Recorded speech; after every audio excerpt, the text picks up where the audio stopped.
येत नाही सरकारकडे आणि सरकारची अशी अवस्था झाली आता आपल्याला त्या भाषेमध्ये बोलता येत नाही कारण आपले ते संस्कार नाही आहेत.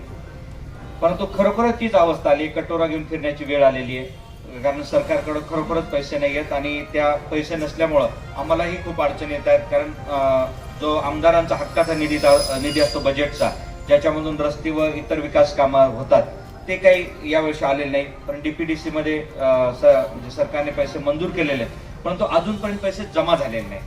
त्यामुळे आम्ही आता देवळाली प्रवरा शहरासाठी जवळपास 2.5 कोटीचा निधी प्रस्तावित केलेला आहे. 32 जी गाव आहेत आपली देवळा राहुरीची, त्याच्यामध्ये पण जवळपास 2.25 कोटींचा निधी आम्ही प्रस्तावित केलेला आहे. काही शाळा आहेत, काही अंगणवाड्यात आणि इतर काही सुविधा आहेत. दलित वस्ती असेल, तांडा वस्ती असेल, याच्यामधून काही जवळपास 7 ते 8 कोटींचा निधी आम्ही प्रस्तावित केलेला आहे. परंतु फक्त एवढीच वाट बघतोय की सरकार पैसे कधी देत.